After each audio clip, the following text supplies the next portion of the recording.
The annual tax summit ends tomorrow. It's a two-day event.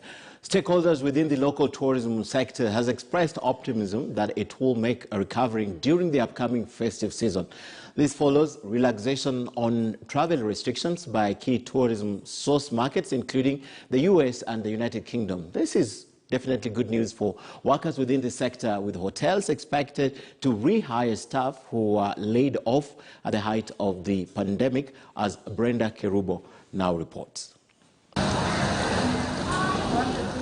2020 was a tough year for the local tourism sector, with various countries instituting travel restrictions to tame the spread of COVID-19.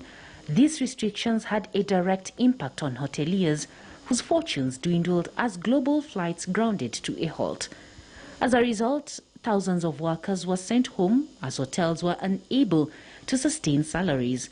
The situation is, however, said to be improving as restrictions are lifted by key tourism source markets. COVID pandemic regimes, which are rigid, have been relaxed. So the UK has removed Kenya from the red list.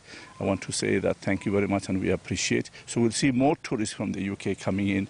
Again, airlines have started working. We see more tourists coming from America, as well as interesting the new markets, the emerging markets, as Eastern Europe, Russia, have shown an interest to come to Kenya as well. What we've seen mainly is an upsurge in domestic tourism as the international markets open up, with the protocols easing around, especially around quarantine. We've begun to see some of our markets open up.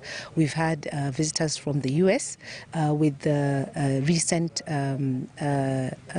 removal from the red list for the UK. We believe that is going to create a lot of impact for visitors, not only from the UK but from Europe at large.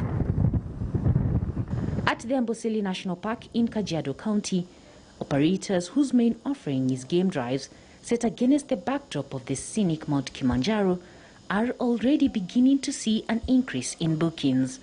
One such establishment is the All-to-Kai Lodge, which employed 142 full-time workers pre-pandemic, but was forced to scale back its workforce by half to 70 full-time workers after its occupancy dipped to a low of 20%. The facility says that with improved booking projections, it hopes to scale up its workforce to 80% as the festive season approaches.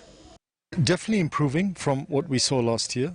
As countries in Europe, UK, America start opening up, the United States, we're seeing the numbers improving. There are a lot of direct bookings that we're getting in terms of FITs as well. So there's a vast improvement, no doubt, from what we saw 12 months ago. As the sector scales up recovery efforts, it is looking to government agencies to lower some of the costs associated with the sector, such as park fees. Kenya Wildlife Service plans to extend the reduced entry fees to its game parks and reserves for the Christmas holiday. For the last 1.5 years, we actually did a 50% discount on the rates. We are bringing the rates up from 1st of January next year. So we're bringing them back to where they were before.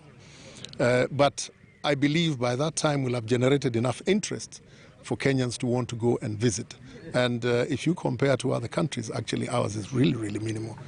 According to the Economic Survey 2021, Kenya earned 91.7 billion shillings in 2020 from the tourism sector, compared to 163.6 billion shillings in 2019.